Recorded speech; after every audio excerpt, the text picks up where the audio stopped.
Inilah aset-aset milik para petinggi PT DSI yang telah disita oleh Bareskrim Polri. Hingga Maret 2026, nilai aset yang disita mencapai 300 miliar rupiah.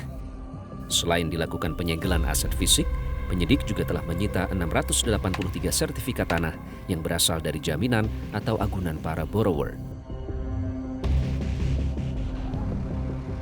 Terkait kasus kejahatan keuangan ini, Bareskrim Polri telah memeriksa lebih dari 90 orang.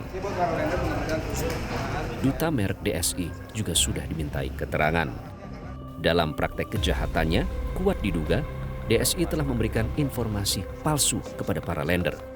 Penyidik menyebut sebagian besar proyek properti yang ditawarkan hanyalah fiktif belaka. Memang awal sejak pendaftaran di tahun 2017, kemudian mulai beroperasi sekitar 2018, gitu, itu memang terjadi duplikasi atau proyek fiktif. Temuan ini dikuatkan dari berbagai saksi yang kami periksa, para borrower dan sebagainya. Ada yang satu proyek itu ditayangkan sampai 100 kali, gitu ya. Sehingga proyek sudah selesai ditayangkan terus untuk menarik para lender melakukan pendanaan. Karena kan DSI ini adalah sebuah platform pendanaan syariah, gitu, menggunakan P2P atau peer-to-peer lending, yang kemudian dana itu akan masuk ke rekening escrow, gitu ya, kemudian baru disalurkan kepada borrower. Tapi praktek tidak seperti itu. Praktek tidak seperti itu, bahwa proyek ini berulang kali ditayangkan terus, gitu ya, untuk mencari dana, dan itu justru masuk kepada pihak-pihak terafiliasi dari PT DSI. Bukan seperti apa yang ditayangkan pada tayangan digitalnya. Fakta mengejutkan lainnya diungkap oleh PPATK. Dari hasil penelusuran transaksi keuangan ditemukan selisih dana 1,2 triliun rupiah. Diduga dana diselewengkan ke perusahaan cangkang atau afiliasi yang dikendalikan oleh para tersangka. Dari tahun 2020 sampai sekarang kami lihat nih, berapa dana yang masuk dari para nasabah katakanlah ya, ataupun lender dari DSI ini, lalu berapa yang kembali, lalu di situ ada selisih. Nah, selisih inilah yang kami hitung ini dimanfaatkan untuk apa. Selisihnya kurang lebih 1,2 triliun. Nah, dari 1,2 triliun ini kemana saja sih? Harusnya kalau dana masuk dari lender lalu dana keluar dari lender ini balance, berarti kan udah clear gitu kan ya. Ini ada selisih. Nah, selisihlah ini yang kami kejar. Ini kemana saja? Ini berlayer-layer, ini kami telusurin terus.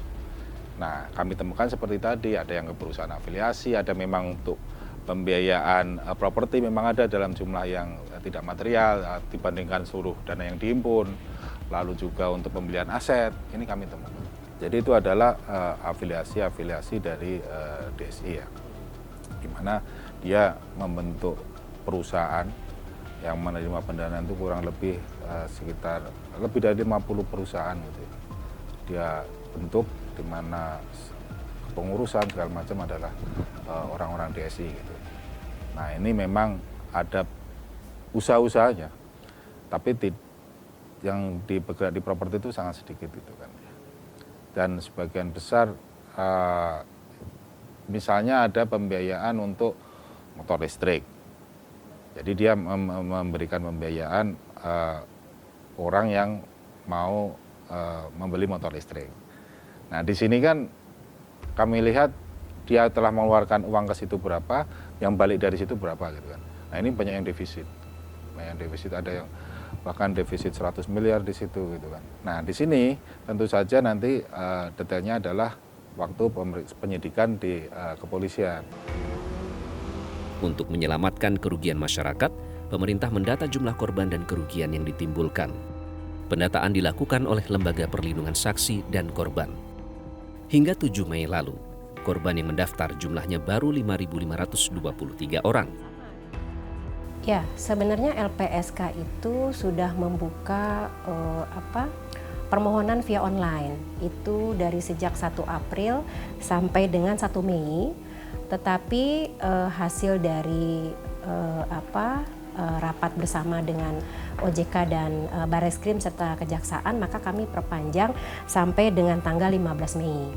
Hanya memang sampai dengan tanggal 7 Mei itu masih ada permohonan sejumlah 5.253. Nah, ini kan karena masih sampai 15 Mei ya, jadi kami belum melihat kembali kira-kira berapa banyak permohonan yang masuk. Tapi per tanggal 7 Mei itu tadi yang 5.253 tersebut, begitu. Kalau informasi yang kami dapatkan dari OJK itu sekitar 14 ribuan. 14 ribu. Iya, setengah nih ya. Iya, sepertinya masih jauh ya. Oke. Itulah makanya permohonan ini kami bukanya online supaya bisa mempercepat ya harapannya, karena kalau mereka datang langsung atau ke kantor-kantor perwakilan LPSK di beberapa wilayah itu malah makin membuat sulit para pemohon. Jadi makanya kami bukanya secara online gitu. Online lewat Simpusaka dan juga e-restitusi, dan itu akan mempercepat si para pemohon. Kami kan berkejaran dengan proses penahanan tersangka. Jadi memang di rapat terakhir itu kami juga diingatkan oleh pihak kejaksaan bahwa ini ada batasan proses penahanan, sehingga kami menyesuaikan dengan proses proses hukum yang sedang berjalan tersebut gitu. Nyatanya tidak cuma jasa keuangan ilegal saja yang telah merugikan masyarakat. Entitas berizin pun turut menyumbang kerugian. Dalam 1 dekade terakhir, entitas keuangan ilegal telah merugikan hingga 142 triliun rupiah. Sementara korporasi legal memanen kerugian hingga 14 triliun rupiah. Harapannya Pak? Ya, kembalikanlah aset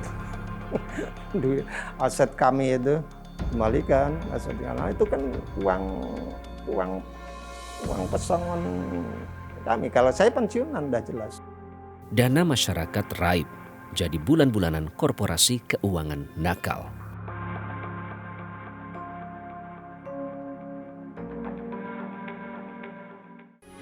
Metro TV. Jelajahi cara baru mendapatkan informasi. Download Metro TV Extend sekarang.